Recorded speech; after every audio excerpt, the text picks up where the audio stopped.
बीनिश नहीं आई तो मेरे बाबा भी खाने पर नहीं आए। वो कुछ अपने काम में मसरूफ है, इस वजह से नहीं आ सके। उन्हें अभी भूख भी नहीं है। वैसे मैं तुम्हारी इस बात का मतलब नहीं समझ सकी। फौजिया कैसी बातें कर रही हो? इस वक्त कौन सा काम हो सकता है? मेरे ख्याल से ये बेहतर है, हम आराम से इस मसले के बारे में बात कर सकते हैं क्योंकि ओजान यहाँ नहीं है। कौन सा मसला? क्या मतलब? ये क्या कह रहे हो इज्जत?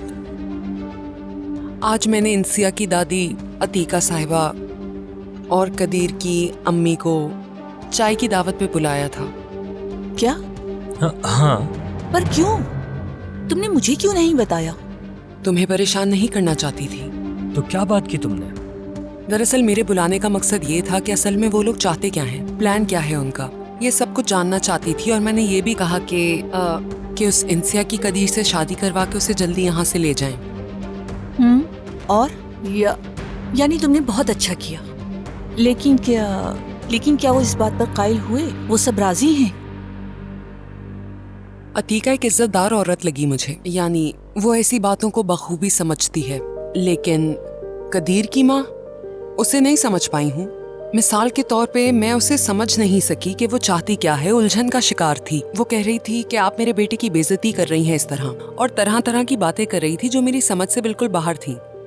ये नॉर्मल है। उन्हें एहसास हो गया होगा कि उनके साथ क्या होने वाला है, कि उनका बेटा बर्बाद होने वाला है। क्यों? दूसरी इस घर की मालकन बनने के ख्वाब देख रही है। खुदा जानता है, ऐसा सोचकर भी मुझे घबराहट होती है। मुझे भी फौजिया। अब तुम क्या करोगी बारी? एक तरकीब है मेरे पास। अगर तुम लोग मान लो तो आतिफ बाबा को बताए बगैर हम कुछ पैसे इकट्ठे कर लेते हैं। हम सबको ये इंश्योर करना होगा कि ये पैसे इंसिया को ही मिलें, और वो इस पैसे से तालीम हासिल करे या कारोबार करे, जो चाहे करे।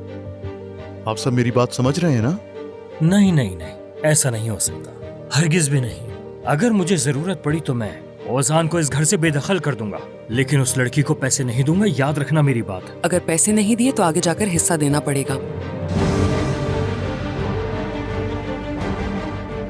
क्या मतलब तुम्हारा? इसका मतलब यह है कि अगर ओजान इंसिया से शादी करता है तो वो वैसे ही आधी दौलत का मालिक बन जाएगा।